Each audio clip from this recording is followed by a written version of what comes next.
संतों की बातें, संतों के साथ सत्संग और संतों का कार्य शास्त्रों में तो मिल जाता है, मगर शास्त्रों किसने लिखे? संतों ने लिखे। शास्त्रों की जो बातें हैं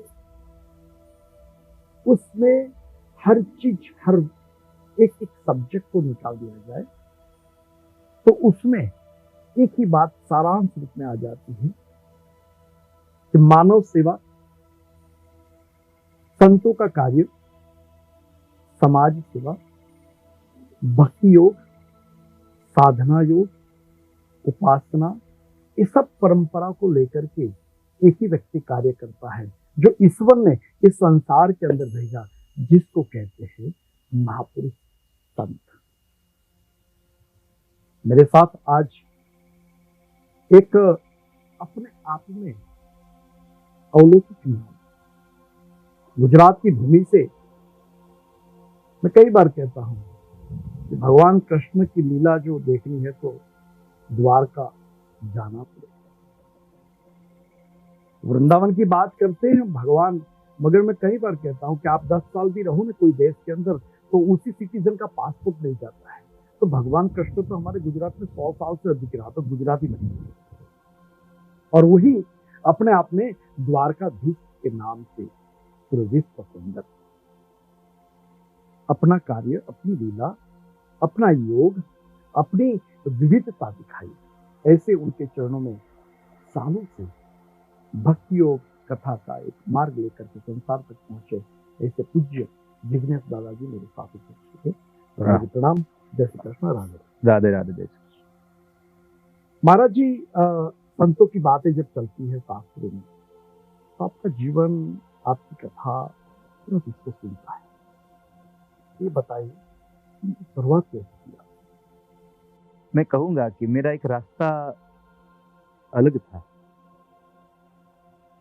मैं पढ़ाई करता था इंजीनियरिंग में, लेकिन भगवत कृपा कुछ और ही, भगवान की इच्छा कुछ और थी। तो मेरे परिवार में भी किसी ने ये कर्मकांड, ये कथा कुछ नहीं किया है। आपके प्रश्न के जवाब में मेरा छोटा सा ही एक उत्तर रहेगा कि जो मैं कर रहा हूं वो केवल भगवत कृपा से हो रहा है। लेकिन आपको और सभी को ये बात पता चले, संतुष्ट हो, इसलिए मैं बताऊं कि जब मैं 16 साल का था तब पहली भागवत कथा मैंने लोगों को सुनाई है। मुझे बचपन से ही गाने का बहुत शौक था और मेरे गांव में रहते हुए जो ब्राह्मण लोग उसके साथ में यज्ञ में जाता, और यज्ञ में जो अंत में जो श्रीफल होम होता है जिसमें हम लोग बोलते हैं वो शकरादि स्तुति गाते, तो वो सब गाने का मुझे बहुत शौक था। तो उसी में से मैं धीरे धीरे चलते चलते, पढ़ते पढ़ते भी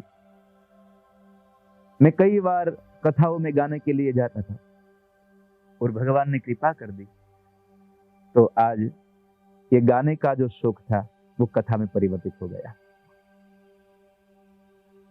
पहले ही मैंने आपको बताया कि मैं पढ़ रहा था इंजीनियरिंग में बड़ौदा में, लेकिन मेरे पिताजी की जो आर्थिक स्थिति थी वो अच्छी नहीं थी, तो मेरा लास्ट ईयर छूट गया पढ़ाई में पैसों की वजह से। तो बाद में मैंने सोचा कि चलो कर्मकांड कर लेंगे, तो मैं द्वारिका पढ़ने गया। और द्वारिका में जब पढ़ता था तो द्वारिकाधीश के दर्शन होते थे हर रोज, तो हर रोज भगवान को देखने के लिए जाते थे। तो आज मुझे ऐसा फील हो रहा है, ऐसा अनुभव हो रहा है कि मैं हर रोज भगवान को देखने जाता था। उन दिनों में भगवान ने एक बार मुझे देख लिया है। तो आज कथा जो ये मेरी प्रारंभ हुई है 16 साल से। महाराज जी, आप ये जो कथा पूरे भारत में विविध स्थानों पे करते हैं, मगर इसके साथ साथ आपने एक सेवा का भी कार्य चालू किया, एक संस्था बनाई। यदि हम भागवत की व्यासपीठ से केवल कहते ही रहेंगे कि सेवा करो सेवा करो, और व्यासपीठ से कुछ सेवा नहीं होगी तो कौन अपनाएगा इस बात को? किसी को कहना है तो पहले मेरे में होना चाहिए। सब लोग जानते हैं कि भगवान बुद्ध के पास जो लोग, एक माई अपने बच्चे को लेकर गई और कहती थी कि भगवान इसको बोलो ना मेरा बच्चा गुड़ बहुत खा रहा है। तो भगवान बुद्ध ने कहा कि परसों आना। ठीक है, परसों आने के बाद फिर वो बच्चे को ऐसा बोल दिया भगवान बुद्ध ने कि गुड़ मत खाइए, ज्यादा गुड़ मत खाइए। तो वो बच्चे की माँ ऐसे देख रही थी कि महाराज जी इतना ही कहना था, तो जब हम आए पहले तो उस दिन क्यों नहीं कह दिया। तब भगवान बुद्ध ने कहा कि उस दिन मैं भी गुड़ खा रहा था, जब मैं नहीं खाता तो किसी को बोल सकता हूँ कि आप मत खाइए, और मैं खाता रहूं। तो ये भागवत का ये क्रम है। मेरी व्यासपीठ से मैं हर रोज कहता हूँ कि आप सेवा करो, आप दान करो, आप सत्कर्म करो, आप पुण्य करो, और यदि मैं नहीं करता तो इसका कोई प्रभाव नहीं रहता। कि संसार में कितने भी बच्चे, कितने भी परिवार ऐसे हैं कि जिसके पास पैसे नहीं है इसलिए उसकी पढ़ाई छूट जाती है। तो भागवत की व्यासपीठ से लाखों लोगों का हमें प्यार मिला है।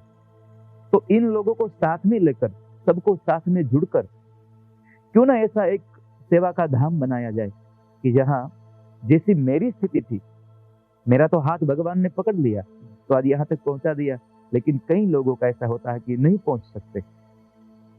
तो उन परिवार के लोगों को, इस बच्चे को हम 11वीं और 12वीं साइंस में मुफ्त में पढ़ाए। रहना, खाना, पीना, पढ़ना, उसके पहनने के लिए कपड़े, उसके पढ़ने के लिए बुक्स, सब देना, लेकिन 1 रुपया भी उसके पास से फीके मतलब से नहीं लेना है, सब मुफ्त में देना है। परिवर्तन होना प्रकृति का स्वभाव है, मगर ऐसा परिवर्तन हो कि जो अपने आप में प्रभु के चरणों में बैठे बैठे अपने परम तत्व की ओर जाए। परंतु दूसरी बात है कि लोग आजकल कोविड के बाद काफी भक्तिहीन होने लगे, क्योंकि अंत में हर चीज बंद हो गई, फिर सिर्फ ईश्वर ही ईश्वर था। इसके ऊपर क्या कहना है? कोविड में बहुत हमारा बुरा वक्त था, ये हम सब जानते हैं। जब भय पैदा होता है ना, तब ही हम भगवान को चाहते हैं, तब ही हम भगवान के और नजदीक जाते हैं। जब हमारे जीवन में दुख रहता है तब हम भगवान को याद करते हैं। लेकिन हमारा क्या है, मनुष्य जीवन भगवान के पास सुख मांगते हैं। सब लोग जानते हैं वो महाभारत की कथा। जब भगवान कृष्ण हस्तिनापुर से द्वारिका जा रहे थे, तब उस वक्त पे मां कुंता ने प्रार्थना की, विपदः सन्तु न शश्वत तत्र तत्र जगत गुरु। भगवान मेरी प्रार्थना है, मुझे दुख दीजिए। भगवान ने पूछ लिया कि माँ बुआ आप क्यों दुख मांग रही हो? तो माँ कहती है कि भगवान मैं दुख इसलिए मांगती हूँ कि दुख में आप हमारे साथ रहते हैं, दुख में भगवान हमारे साथ है। तो कोविड के जो वक्त आया था उसमें सब लोग को मालूम पड़ गया कि कब हम चले जाए उसका कोई निश्चित नहीं है। तो इस कोविड में भगवान के अलावा कुछ रहा ही नहीं है, सबको एक अनुभव हो गया। चाहे गुजरे हुए वक्त में कोई शहर बंद रहता है, कोई गांव बंद रहता है, कोई मकान बंद रहता है, लेकिन कोविड का ऐसा वक्त आया पूरा विश्व बंद हो गया, एक ही साथ पूरा विश्व बंद हो गया। तो एक कौन, किसने कराया? सारा विश्व बंद किसने? तो सब लोग को ये लगा कि ये कोविड है, ये केवल, मुझे तो मेरी दृष्टि से ऐसा दिख रहा है कि भगवान ने सब लोग को अपनी ओर जुड़ने के लिए ये कोविड भेजा होगा, क्योंकि भगवान कृपा भी करते हैं और कठोर कृपा भी करते हैं। भागवत के 10वें स्कंद में जो कथा है, जो भगवान ने अपने बाएं हाथ से जो गिरिराज को धारण किया, उस वक्त पे इंद्र ने आकर कहा कि भगवान मुझे क्षमा कीजिए, मैं आपको पहचान नहीं सका, आपकी कृपा से मुझे सत्ता मिली है। विशुद्ध सत्वम तव धाम शांतम, मुझे ये आपकी वजह से ही सत्ता मिली है। तब भगवान ने कह दिया कि इंद्र सुनो, मेरी कृपा केवल सत्ता को दिलाने में नहीं है, मेरी कठोर कृपा में संपत्ति से दूर कर देता हूं। तम भ्रंशयामि संपद्भ्यो, मैं किसी पे कृपा करता हूँ तो किसी के पर कठोर कृपा करता हूँ। जो हमारे जीवन में हमारा अच्छा वक्त आए, हमें सुख लगे, तो भगवान की कृपा समझना, और यदि हमारे जीवन में सुख में से दुख में परिवर्तित हो जाए तो परमात्मा की कठोर कृपा समझना। सुख आते हैं तब हम भगवान से दूर हो जाते हैं, लेकिन जब दुख आता है तब भगवान की ओर जाते हैं।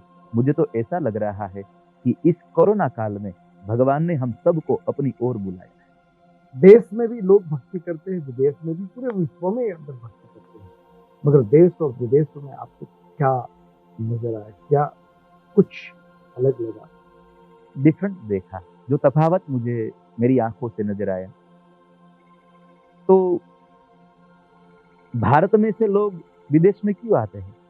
पैसों के लिए, कि चलो यहाँ पे अधिक पैसों मिलते हैं। हमारे भारत में ऐसा है, काम छोड़कर भी लोग कथा में बैठते हैं, और यहाँ कथा छोड़कर लोग काम में बैठते हैं। बैठना जरूरी है, क्योंकि यहाँ पे फ्री रहना भी अच्छा नहीं रहता, लेकिन मैंने जो देखा है, यहाँ भी भाव है। जो लोग कथा में आते हैं उसको भाव है ही, हर रोज आए या ना आए। लेकिन मेरा ऐसा मानना है कि कथा का काल हमें संक्षिप्त के लिए मिलता है। अब पैसे कमाने के लिए हमारे पास 365 दिनों में से यदि आपने 7 दिन कथा के लिए निकाल दिए, फिर भी आपके पास ढेर सारे दिन है पैसे कमाने के लिए। मैं तो इतना ही कहूंगा सबको कि पैसों कमाने के साथ पुण्य भी कमाओ। पैसों से हम पुण्य कमाएंगे। तो वहां के लोग है ना, वो भाव से जुड़े हैं। निवृत्त लोग कथा में आते हैं ऐसा नहीं होता है वहां। तो यहाँ भी मैंने आज 4 दिन से कथा कर रहा हूँ, तो मैंने यहाँ भी देखा है। मुझे कई लोग मिलने आते थे, तो कह रहे थे कि महाराज जी आप यहाँ आने वाले थे, हमें पता चला, तो हमने इस वीक की छुट्टी ले ली है, हमने यहाँ पे काम पे नहीं गए हम। मैंने कहा क्यों? तो वो लोग आंखों में पानी के साथ बोल रहे थे बाबू कि भगवान की कथा मिले तो और क्या चाहिए हमें। मुझे भगवान की कथा चाहिए, और भगवान की कथा जो दे सकता है इस संसार में और कोई नहीं दे सकता भगवान के अलावा। क्योंकि अच्छा लोग हो तो अच्छी चीज हमें उसके पास से प्राप्त होती है। तो भगवान के लिए ऐसा ही कहा है, कृष्णात् परम किमपि तत्त्वम् अहम् न जाने। कृष्ण के जैसा तत्व इस संसार में नहीं है। तो भारत के लोग भाव से जुड़े हैं, उसका भाव, और सब लोग का भाव अलग अलग रहता है।